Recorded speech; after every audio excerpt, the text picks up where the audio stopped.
Bien. Buenas tardes, jóvenes. Buenas tardes. Beltrán García, Beltrán Zamora, Presente. Caballero Tineo, Presente. Castillo, Contreras, Presente. Coronel. Profe, no va a poder entrar porque no tiene internet. Ok, muy bien. Y Gracias. Castillo puso presente en el chat. Muy bien, gracias, Nico. Cueto. Lizalde, Presente. Estrada, Jiménez, Macías. Presente. Profe Estrada le puso presente en el chat. Muy bien, gracias. Muy bien. Mancillas, Mejía Barceló, Presente. Pérez Rochi, Presente. Ramírez Blaine, Presente. Rascón, Presente. Romero, Nevares, Presente.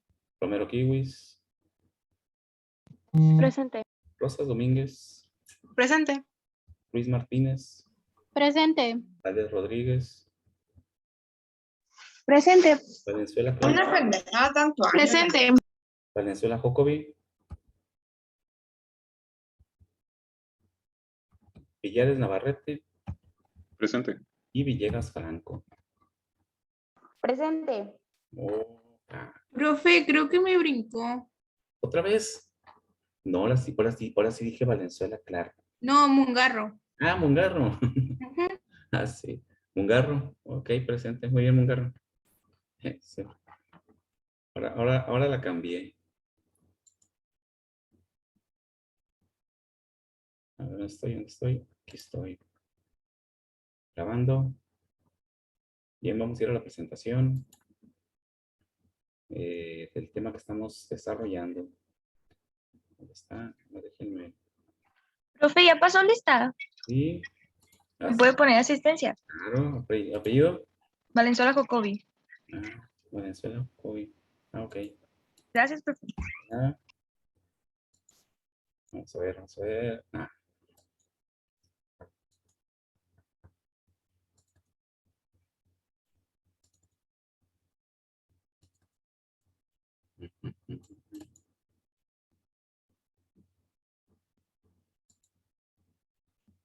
Bien, nos quedamos en la lámina. Ejercicio 2.3, mecánica. Lámina 7. Definimos los radios. Y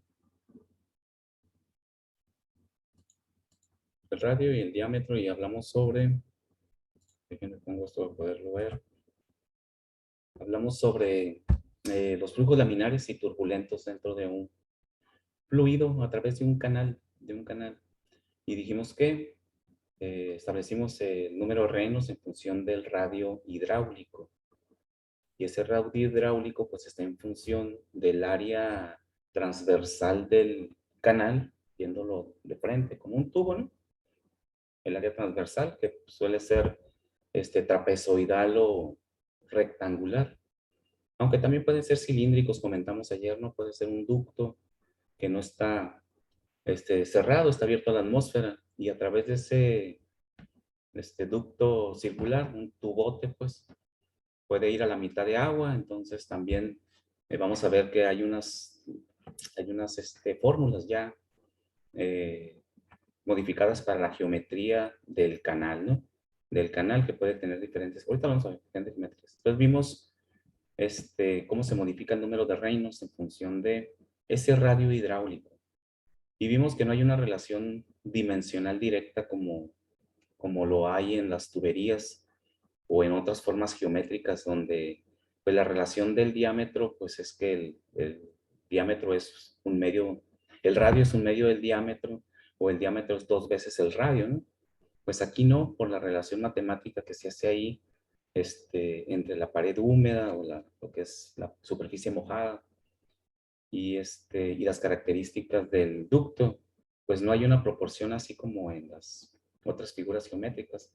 Y dijimos que el diámetro hidráulico es 4 veces el radio hidráulico, ¿sí? Por si los necesitamos más adelante en algún problema, ¿no? Entonces ahí nos quedamos, si bien recuerdo. Ahora sí vamos a ponerla.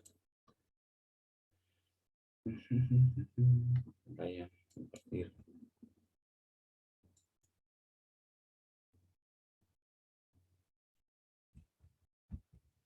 Aquí, ¿no? Dijimos que el diámetro hidráulico era 4 veces el radio. Y el radio es la relación entre el área transversal y la superficie mojada, el perímetro. Y listo, ¿no? Y después ya establecimos los números o el valor del número de Reynolds para este tipo de... Normalmente comentamos que son bajos aparentemente, porque normalmente es una gran cantidad de agua confinada en un canal y su movimiento suele ser extraño en cuanto... Recuerden que los fluidos líquidos se mueven en forma de capas. Y observábamos ayer que aproximadamente abajo del 25% a un cuarto, pues, medido de la superficie libre hacia abajo, encontramos el punto de mayor velocidad del fluido. Y sabemos que sobre las paredes del canal, pues el fluido prácticamente está estático, no se mueve, ¿no? Ayer me tocó hacer una práctica de mecánica de fluidos y observaba ese comportamiento en las tuberías. Y me preguntaban los muchachos ahí, maestro, ¿por qué la pintura se queda? No se está moviendo, me decían. Ya vieron que se está moviendo. No, no está moviendo. ¿Por qué? Porque mire cómo está la pintura pegada sobre las paredes. No se mueve. Entonces les digo, ¿y cómo es la velocidad sobre las paredes de una tubería que contiene un fluido? ¿Cuál es su velocidad sobre las paredes? ¿Ah? Y es cero, ¿no? Por el esfuerzo cortante. Por lo tanto, la pintura se quedaba pegada sobre las paredes, la pintura líquida. No se movía. Ahí demostrábamos que no se mueve. Y por el puro centro del tubo iba la línea de pintura viajando. Y por el centro del tubo, en el punto de máxima velocidad. Entonces ahí estaba, me acordé de eso, ¿no? La práctica era sobre otras cosas, ¿no? Pero ese comportamiento lo pude observar ahí, porque los muchachos decían que no se estaba moviendo el fluido. Y como no teníamos el movimiento conectado, si estaba saliendo agua o no, pues aparentemente no había movimiento de flujo, ¿no? Entonces cambian, el número de Reynolds cambia por las características propias de un canal a cielo abierto. Y los rangos van a ser ahora de 0 a 500 y de 2500 hacia arriba para flujos turbulentos. Flujos en transición no nos interesan, ¿va? Bueno, no son de interés práctico. Entonces, finalmente, vamos a ver que para un canal rectangular, si cuando aplicamos las ecuaciones, tendremos que hacer en un canal rectangular, las paredes están verticales, forman un cuadrado, un rectángulo, pues, base por altura. Pero normalmente los canales, a menos que sean canales fabricados, y de hecho se fabrican con la pendiente trapezoidal, tendremos que considerar el ángulo de inclinación de la pared, ¿no? Para determinar sabemos que es con el seno, ¿no? Con el seno, para determinar el ángulo, necesitamos, o tenemos el ángulo y determinamos la pendiente que tiene, ¿no? Pero aquí primeramente lo vamos a ver para canales rectangulares. Ese ángulo ese canal rectangular, en función de las dimensiones del canal, podemos determinar ese radio hidráulico. Entonces, ¿cómo queda expresado? Porque normalmente lo que conocemos son las dimensiones del canal. Si aplicamos la ecuación de radio hidráulico, o sea, una nueva forma de expresar radio hidráulico nada más, ¿no? Sabemos que es el área transversal contra la superficie mojada o el perímetro mojado. El área transversal aquí es trapezoidal, ¿no? Si fuera completamente rectangular, sabemos que la base B es la base, Y es la altura del líquido, y H es la altura del canal. Son dos cosas diferentes. Si el canal va a la misma altura, va rebosado el canal, H es igual a Y. Pero normalmente se maneja una Y más pequeña que H, ¿no? Que los canales no vayan rebosados de líquido, ¿no? Entonces, vamos a tener que el área transversal sería Y por B, ¿verdad? B por Y. O sea, quiero un cuadrito aquí, no sé si les confunda eso. Formen un cuadro nada más. Quiten el ángulo este. Sí, se entiende. Entonces, el área va a ser base por altura, pues es un cuadradito. Y el perímetro mojado, pues va a ser 2 veces Y más B, ¿verdad? Sumando todo el perímetro húmedo mojado. Tendría que ser 2 veces la altura, lo que mida, más lo que tiene el fondo. B más 2Y. Es simplemente lo que sustituimos aquí en nuestra expresión de radio hidráulico, ¿sí? El área transversal es Y por B, mientras que el perímetro es 2Y más B. ¿Ok? Entonces ahí ya podemos simplificar simplemente. Si es cuestión de presentación matemática para no tener la variable B en dos partes, ¿no? Simplemente es más simplificada esto. Si divido entre B, me va a quedar Y. Si divido entre B, me va a quedar 1. Si divido entre B, me queda 2Y entre B. Es simplemente presentación. Tanto una como la otra son útiles, ¿no? Pero se busca siempre expresarlas de la manera más simplificada posible. Entonces anotemos ahí nuestra nueva ecuación para calcular ese radio hidráulico en función de las dimensiones de mi rectángulo. ¿Ok?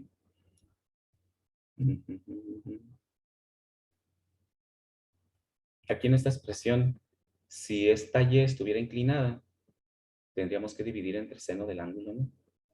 Eso, trigonométricamente, haciendo el análisis ahí del triángulo, rectángulo,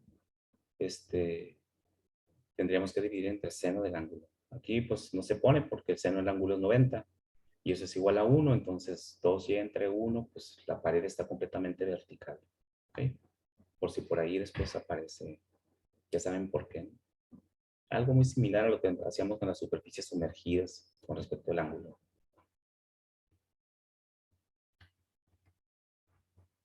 Otro ejemplo sería, dice, ¿qué pasa? Lo comentamos ayer, ¿qué pasa con la altura o la altura del fluido en un canal? La cual podemos ver que es importante su altura, pero relacionándola con la longitud de ese canal. Entonces podemos ver un canal de 100 metros o de 10 metros y ver la altura. Y si el canal es muy largo, pues la altura se vuelve relativamente pequeña, no en cuanto a que se vuelva pequeña, sino proporcionalmente con la longitud del canal tan largo, pues esa superficie de agua prácticamente se vuelve, como dicen hidráulicamente, se vuelve como si fuera una capa laminar solamente de agua, relativamente pequeña con respecto de la longitud del canal.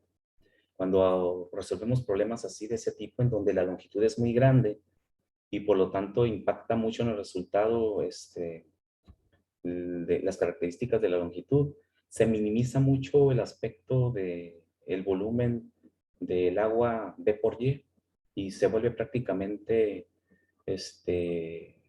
Y, simplemente la altura de la laminita, como si fuera una lámina de agua, ¿no? Es lo que hacen aquí, simplemente para tenerlo en cuenta, un problema que nos diga un canal de 10 kilómetros de largo, pues el volumen de agua que lleve con respecto a la longitud se considera como si fuera una sola capa de altura y no hacemos tantos cálculos con las demás dimensiones, ¿no?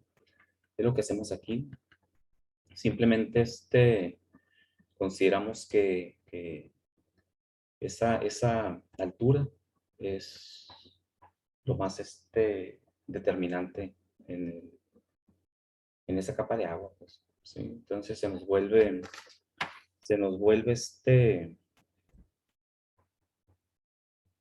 prácticamente se convierte prácticamente en una laminita de agua, que es la altura Y, ¿no? Entonces ese radio hidráulico se vuelve muy pequeño. ¿sí? Porque es el radio, pues no quiere decir que se vuelva pequeña, es el radio. El radio de esa figura geométrica de longitud de 10 kilómetros. Su radio transversal, viendo su radio, pues es infinitamente pequeño, ¿no? Únicamente a la altura del líquido. Por lo tanto, dice, el radio hidráulico para el flujo de una capa de líquido sobre una superficie larga es simplemente el grueso de la capa de líquido. No sé si eso queda claro. Yo creo que sí, ¿verdad? Se vuelve, proporcionalmente se vuelve pequeño, pues representa solamente la altura del líquido en el canal. Entonces, comentábamos, aquí tenemos diferentes figuras geométricas. El más característico es este. Ya definimos su radio hidráulico. Se observan que cuando sustituimos las dimensiones del canal rectangular, nos quedó Y entre 1 más 2Y entre B. ¿Ya? Es esta, ¿no? Pues hacemos, esa es la figura más simple, ¿no? Un rectángulo. Ya es cuando la figura es más complicada, pues se nos vuelve ahí matemáticamente más talacha estar haciendo todas las adecuaciones matemáticas para eliminar y considerar, en el caso de los círculos, pues los ángulos, ¿verdad? Porque radialmente es una circunferencia trunca, ¿no? Es un círculo tronco en una de sus partes. Entonces, su expresión, así como lo hacíamos, recuerdan, para las superficies planas de diferentes geometrías para sacar el segundo momento de inercia, ¿verdad? Y sobre x abajo. Aquí es lo mismo. Entonces, simplemente ya sabemos cómo llegamos a estas ecuaciones, ¿no? Sustituyendo las dimensiones y ajustando, pues, todos los términos ahí que integran las dimensiones hasta llegar a una ecuación lo más simplificada posible. Y entonces esta sería la expresión para un círculo. Si nos dice un problema que una tubería o un canal circular, tendríamos esto. Aquí lo importante siempre es la altura Y, la altura del fluido, ¿no? Con respecto del cual vamos a hacer todo lo demás.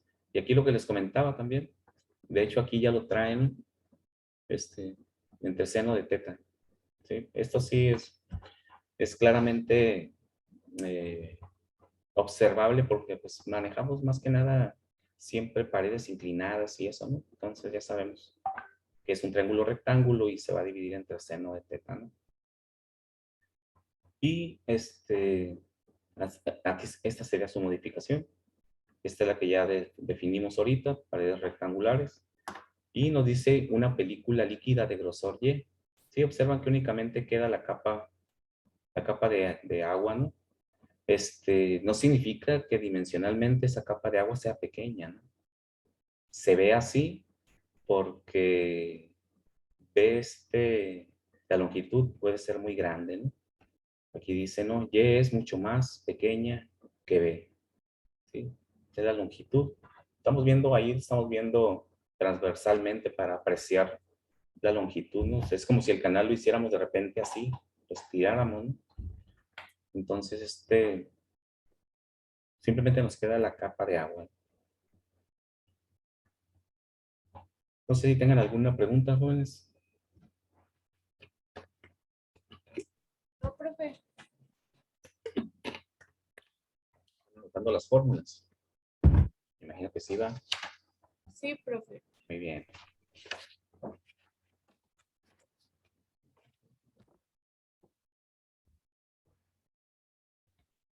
Bien.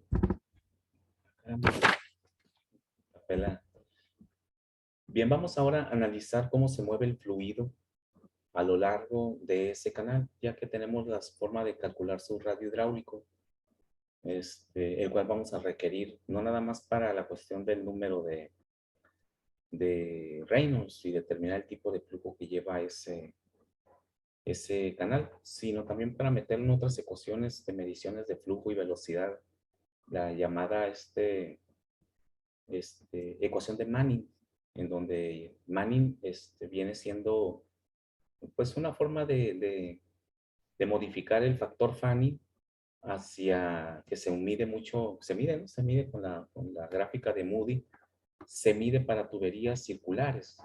En canales abiertos, Manning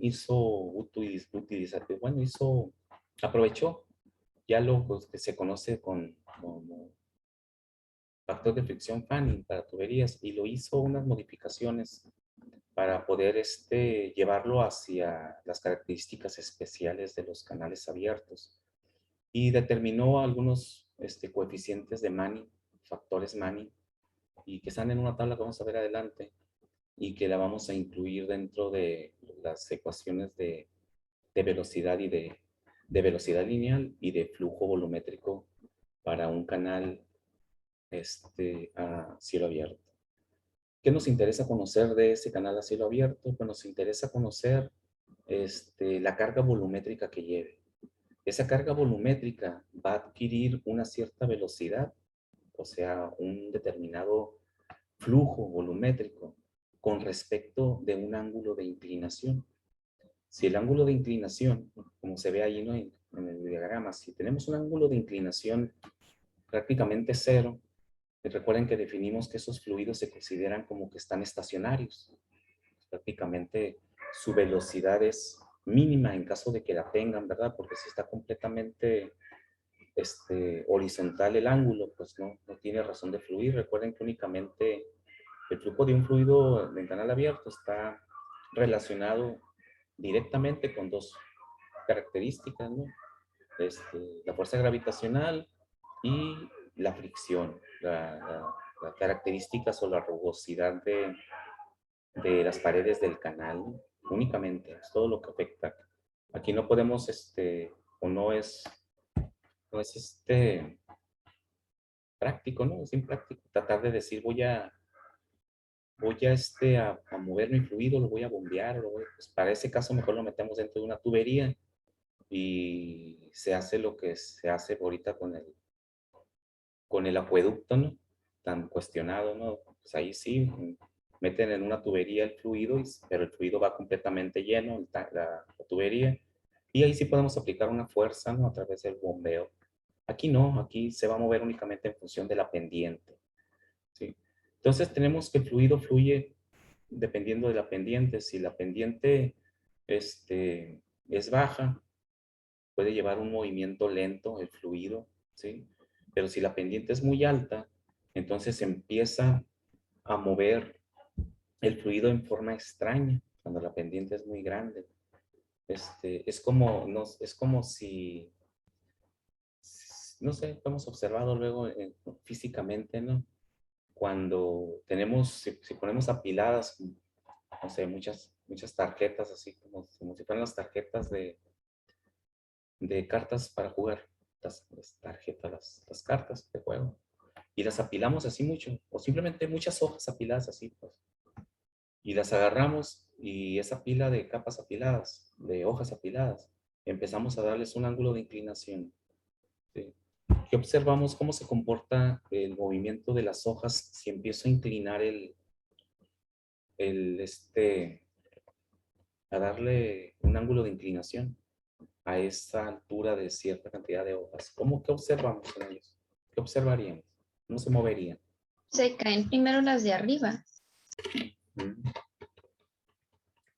Se deslizan más rápido hacia arriba, ¿verdad? Empiezan a hacer esto.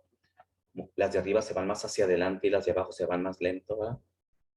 Ese mismo comportamiento ocurre en los fluidos que se mueven por gravedad. Cuando el ángulo es muy inclinado, el agua de arriba, las capas laminares del agua de arriba, viajan mucho más rápido que el agua que va en la parte de abajo, incluso la que está en el piso. Sabemos que esa agua no se está moviendo, se van acelerando más rápido las de arriba. Eso es muy importante, esa característica del movimiento del agua es muy importante para el manejo cuando se diseñan canaletas o canales para el manejo de los fluidos. Y se denomina que es un movimiento, flujo subcrítico o flujo crítico o flujo supercrítico, ¿sí? Entonces, cuando bueno, lo relacionan con la altura del fluido. Nosotros ahorita lo relacionamos con el movimiento de las hojas, ¿no? Aquí observamos este diagrama que interpreta ese comportamiento de cómo se mueven cómo se mueve el agua con un ángulo de inclinación. Y sabemos que esta YC es la altura crítica. Observen que la altura crítica está más o menos en donde el movimiento del fluido es en esta posición que habíamos mencionado la clase de ayer. Aquí más o menos, ¿no? Donde no es proporcional como en otro tipo de figuras. En ese, más o menos en ese circulito ahí, abajo, un 20-25% abajo de la superficie, ahí tenemos la mayor velocidad de flujo de ese fluido. Entonces, a esa altura decimos que tenemos nuestra altura crítica. ¿Por qué? Porque así se le denomina crítico, porque es el punto de mayor velocidad ahí, ¿no? Y para relacionar cómo se mueve el fluido cuando cambiamos el ángulo de inclinación y lo volvemos muy empinado, lo hacemos con respecto de las alturas. Esas famosas Y que analizábamos también en superficies sumergidas, todo era Y, ¿recuerdan? De repente nos quedaba ahí YP, ¿no? Siempre es una altura del fluido con respecto de alguna posición específica, ¿no? YP, punto de presión, y ese es el centroide. Aquí ocurre lo mismo, ¿no? Aquí tenemos ubicado Y con respecto de la altura total del fluido, que es Y, ya lo habíamos definido, ¿no? Entonces, cuando Y es mayor que YC, decimos que tenemos un flujo subcrítico, o sea, se va moviendo en condiciones lentas con respecto de la capa de arriba con respecto de la capa de abajo. Y es mayor que Y crítica. O sea, ahí no tenemos ningún problema. Hasta llegar al valor crítico no hay ningún problema. El problema está cuando tenemos un valor supercrítico, que buscamos no tener movimientos supercríticos en los fluidos. ¿Por qué piensan ustedes que no es conveniente tener movimientos supercríticos? O sea, una velocidad muy grande de las capas de agua, mientras que las de arriba, las capas que están en la superficie libre son las que tienen ese comportamiento, ¿no? Igual que las otras, que se vayan desplazando mucho más rápido que las capas laminares de abajo del fluido. ¿Qué consecuencias pudiera tener el manejo de agua a través de un canal?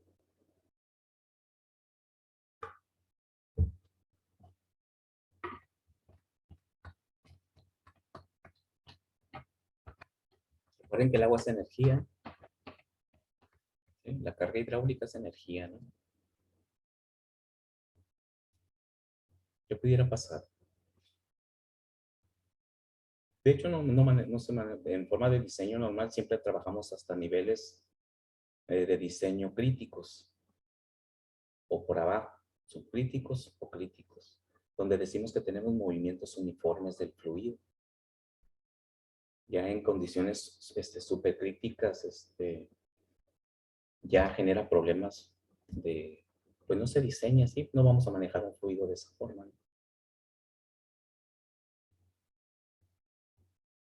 El movimiento descontrolado del agua, porque es un movimiento descontrolado, en condiciones supercríticas es un movimiento descontrolado del fluido. Ese movimiento descontrolado del fluido puede, como es una energía enorme que se viene desplazando, y viene desplazándose sobre una capa más lenta de fluido, genera una gran presión, una gran energía sobre las condiciones de diseño si es un canal natural, ese canal natural se puede abrir, se puede romper, no resiste la presión, no resiste la energía de ese movimiento de agua y el canal se puede desbaratar, se rompen los canales. Por eso es importante considerar esto cuando es más que nada los arquitectos, ¿no? Que manejan a nivel de canales abiertos como esos. Pues hay más que nada los arquitectos, los ingenieros agrónomos y esos que manejan este tipo de hidráulica, ¿no? Nosotros nos centramos más a procesos más pequeños, ¿no? Canaletas más pequeñas en procesos que podemos controlar mejor. Ellos tienen que tener cuidado de eso porque pueden provocar una gran inundación o pueden provocar muchos problemas si se les rompen los canales por diseñarlos o construirlos o utilizar canales naturales en los cuales tengan un ángulo de inclinación que puede volver el movimiento supercrítico del agua que venga circulando a través de él, ¿no? Muchos canales naturales tienen pendientes muy pronunciadas. Y cuando llueve y todo eso, ya ven, se ocasionan muchos problemas de inundación y otro tipo de problemas porque se rompen los canales. Entonces, se procura siempre controlar el flujo del fluido hasta un nivel crítico nada más, un nivel máximo permitido, que sería lo más aceptable, o manejarlos con movimientos uniformes, inferiores, subcríticos, más controlables y que permiten en un determinado momento no meterle tanta, si vamos a construir un canal que nos tenga una estructura tan reforzada, ¿no? Al final de cuentas todo está en los costos.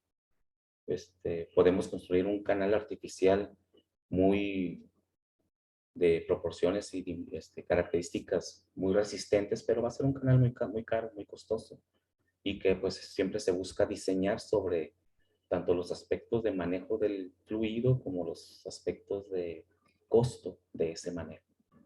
Entonces, eso es, ¿no? Por el aspecto de crítico. Por eso se busca manejar una profundidad crítica. Pero vamos a entrar primero para ver lo que es la velocidad, ¿no? Se considera el flujo de un líquido en un canal rectangular abierto a la atmósfera de un área de sección transversal AC con una razón de flujo volumétrico B polita, ¿no? Es lo que estamos analizando, ¿no? Cuando el flujo es crítico, aquí hace referencia a un número de Freud, así como otros números adimensionales que hemos trabajado en otras áreas.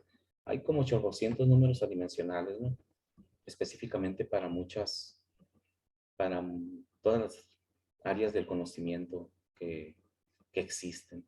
Y el número de Freud relaciona lo que es la fuerza inercial contra la fuerza gravitacional del fluido, porque un canal abierto únicamente depende de eso. Entonces el número de Freud hace una relación entre la fuerza inercial y la fuerza gravitacional.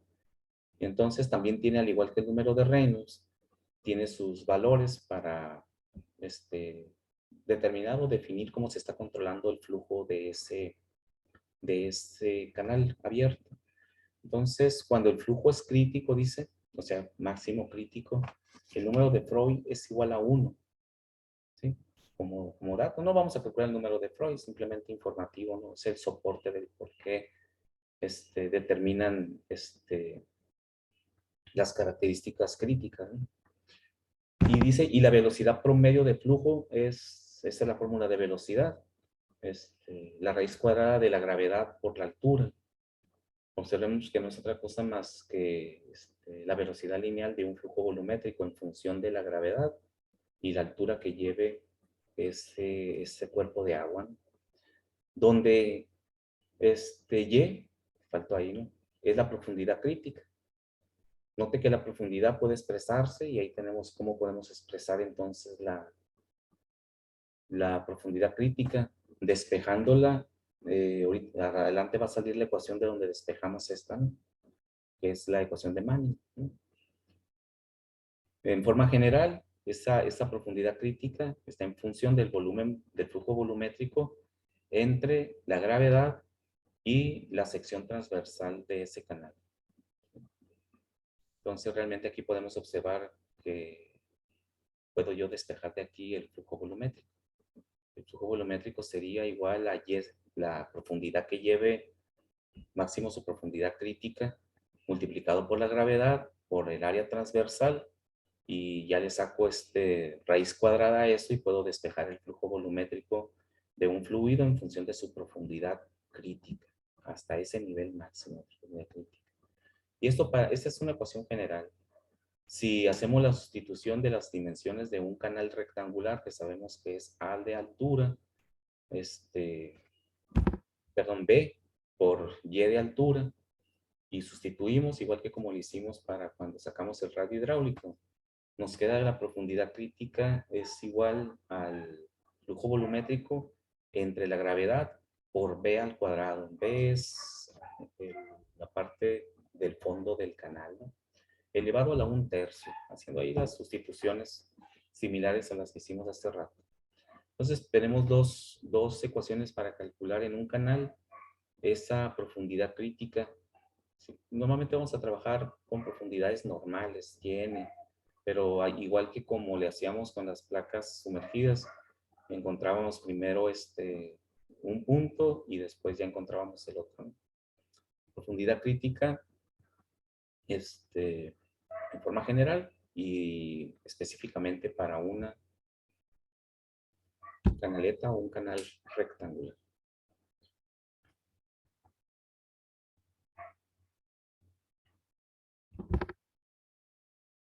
Son algunas ecuaciones.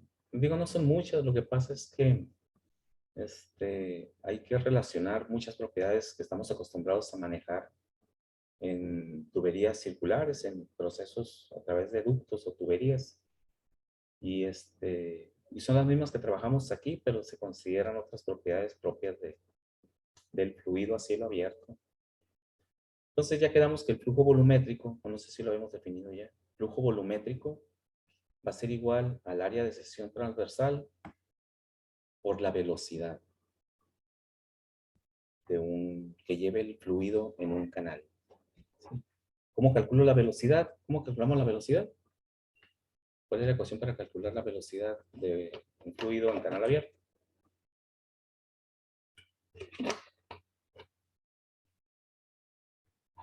¿Lo anotaron ahorita? ¿No lo anotaron, verdad? La raíz cuadrada.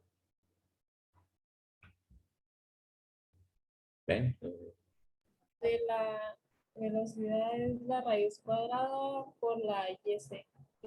Gravedad por YC. Sí, la raíz cuadrada del producto, ¿verdad? Correcto. Esta es la velocidad, ¿no? Tendríamos que sustituir ahí.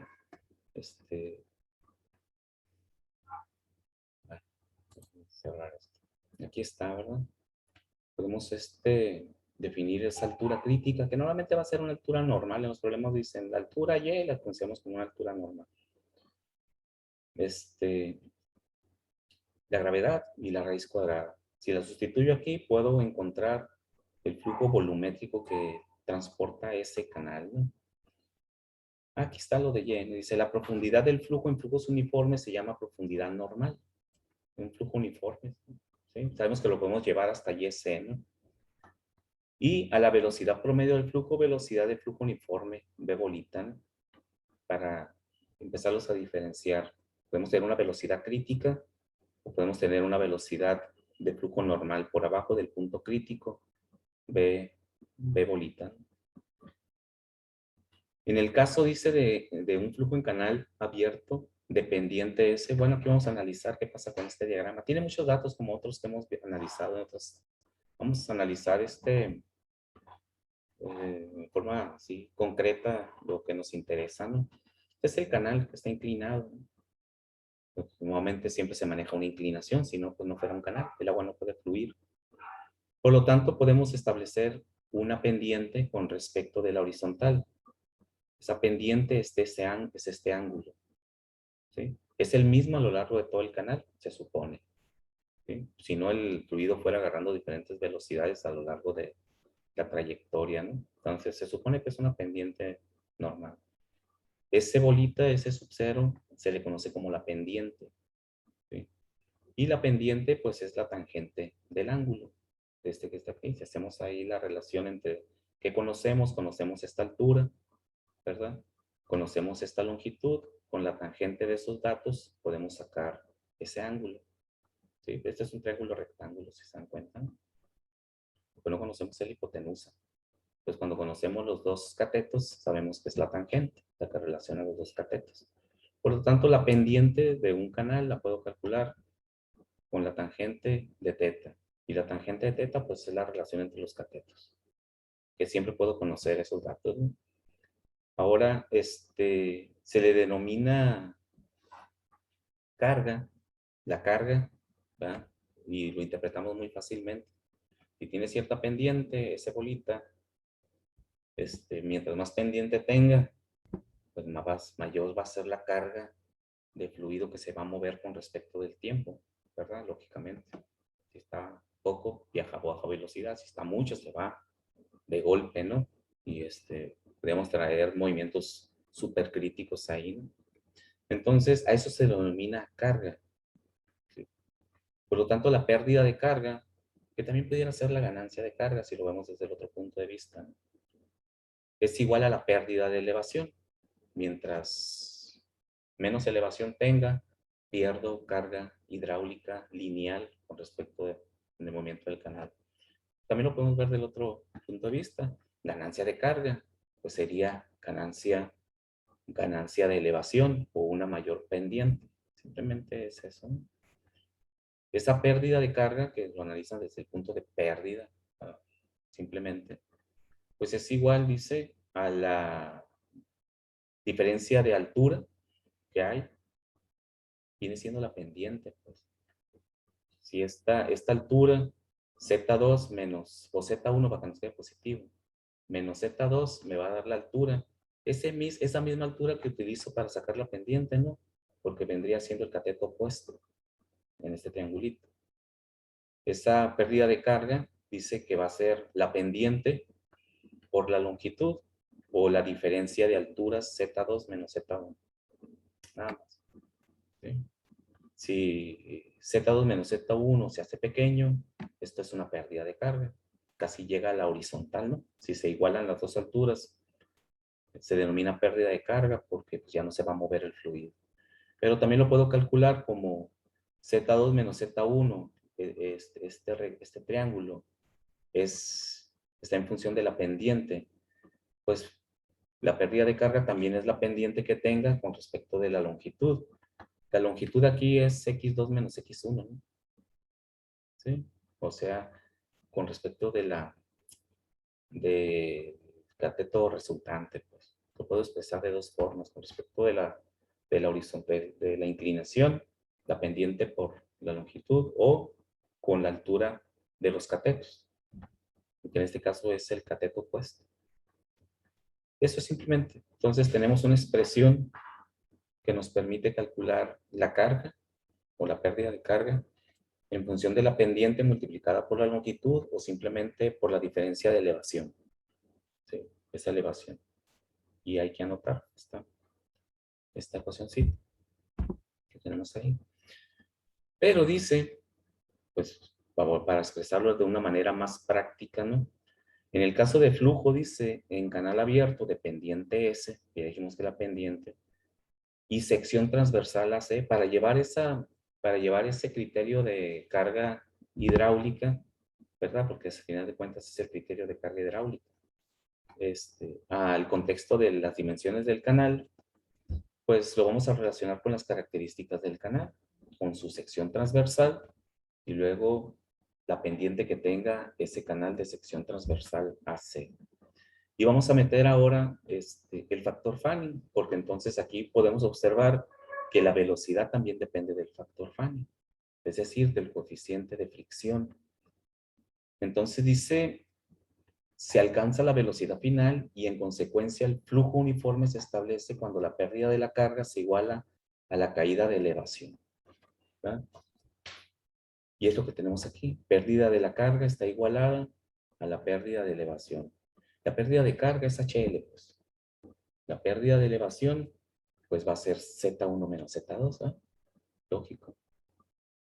Si empieza a hacerse más pequeño este gradiente, esto es una pérdida de elevación. Hasta que se vuelve cero, ya no está ninguna inclinación. Y también lo puedo expresar por la pendiente y por la longitud, ya dándole otras, utilizando sus otras dimensiones, ¿no? La pendiente por la longitud. Entonces podemos expresar esa pérdida de carga, HL, en función del factor Fanning y en función, dice, del área transversal al flujo. El área transversal al flujo está aquí en el diámetro hidráulico. ¿Sí? En el diámetro hidráulico. Recuerden que el radio hidráulico es el área transversal con respecto de la superficie mojada. Entonces está aquí adentro, ¿no?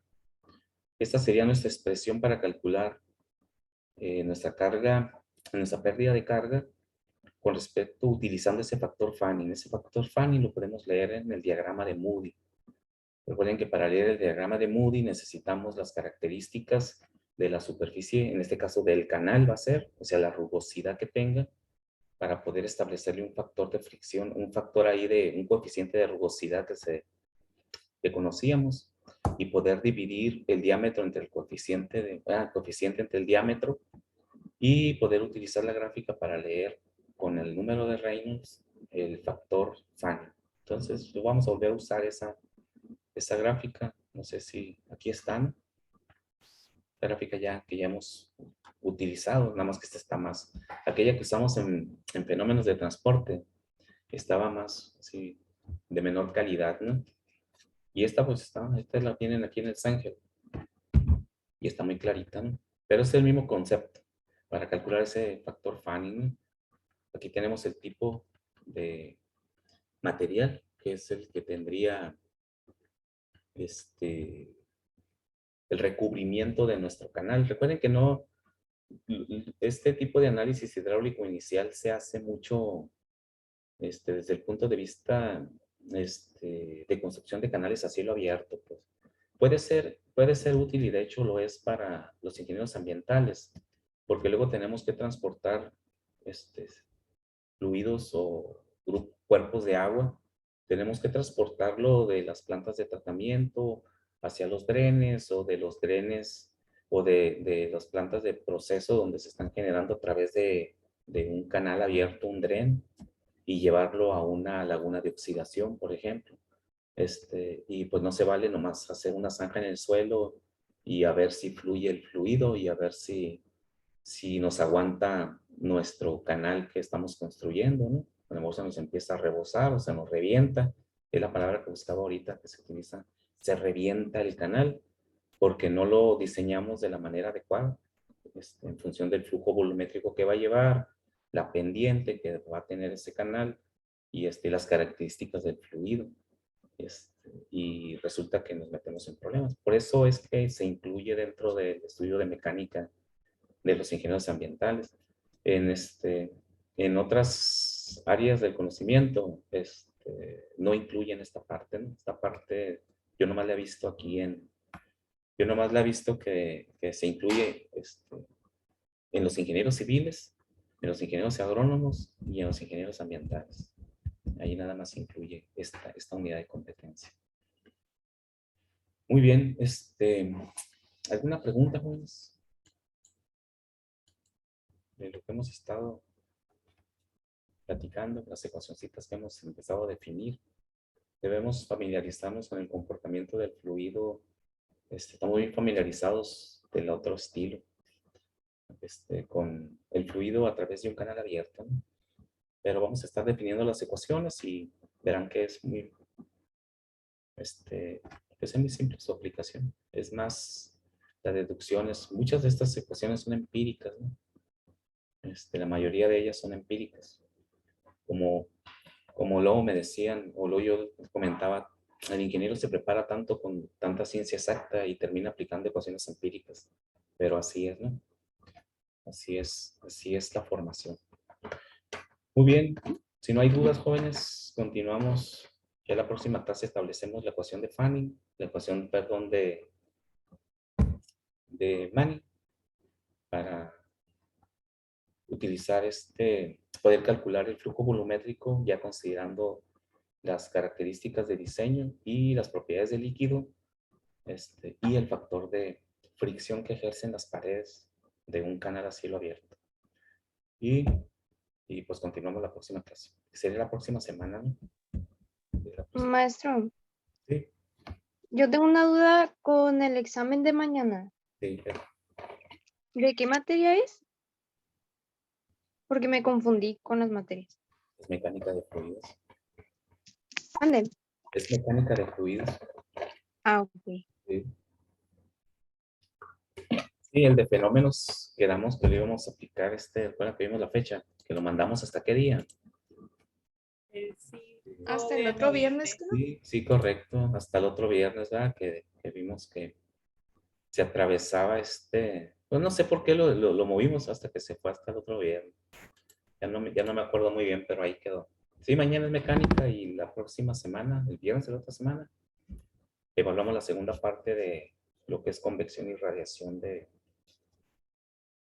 transferencia de calor. Y ya nos faltaría nada más un examen en fenómenos, ¿no? Transferencia de masa. Muy bien, jóvenes, nos vemos entonces la próxima semana. Mañana ahí voy a estar pendiente si hay alguna duda sobre el examen, por ahí por WhatsApp me preguntan.